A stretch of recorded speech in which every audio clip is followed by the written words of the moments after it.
À 6h26 avec Sandrine Debrune, directrice de la rédaction de Maison Créative. Bonjour Sandrine. Bonjour Frédéric. Bon, je l'ai dit, vous apportez des belles nouvelles. 85% des ménages estiment que leur facture représente une part importante de leur budget. Soit, ce chiffre est le plus élevé depuis 2007. On fait le point déjà, mais vous avez des bonnes nouvelles, je le confirme.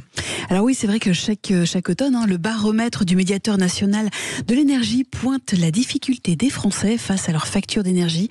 On a 36% des ménages qui déclarent ne pas pouvoir payer leurs factures de gaz ou d'électricité contre 28% seulement en 2024. Alors ce matin, nous allons être un petit peu moins d'écho pour une fois et un peu plus conso avec quelques astuces. Vous êtes allé un petit peu fort quand même. Mais je vous mets la pression. Un petit peu quand même. Mais quand même, allez, commençons par cette bonne nouvelle. Oui, alors effectivement, à partir du 1er novembre 2025, les 2 à 3 heures creuses nocturnes passeront entre 11 et 17. Alors, objectif, évidemment, s'adapter aux nouvelles habitudes de consommation, intégrer davantage les énergies renouvelables et éviter surtout de veiller super tard le soir, voire même la nuit, faire du bruit en mettant votre lave-linge. Et puis, pour les voisins, c'est quand même beaucoup plus sympa quand même.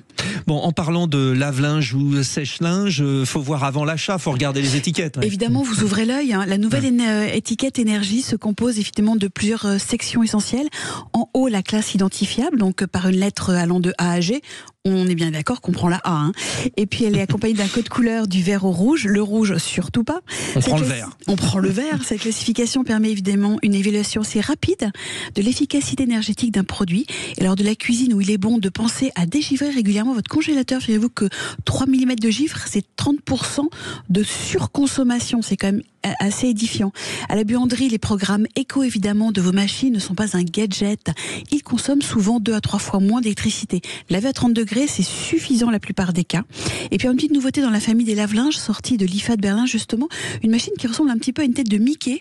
Elle est équipée de 3 tambours, autant d'hublots, c'est-à-dire qu'il y a un large, un central, 2 plus petits, sur la partie haute de la machine. Alors l'avantage de ce multi-wash permettrait ainsi de réduire significativement le nombre de machines avec une capacité totale de 12 kg.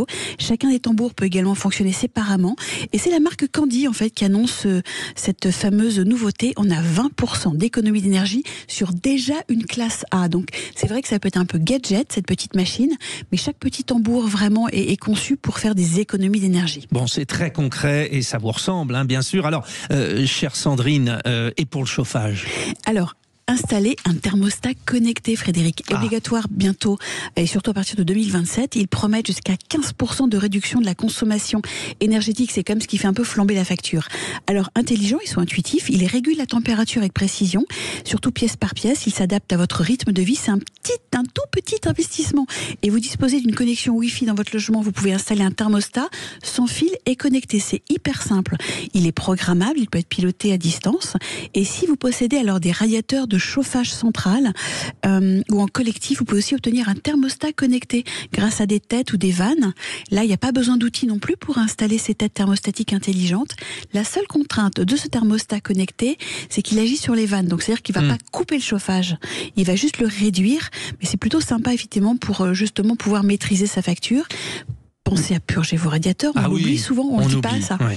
On ne le dit plus en fait. Vous isolez vos tuyaux, vous fermez les volets la nuit pour garder la chaleur.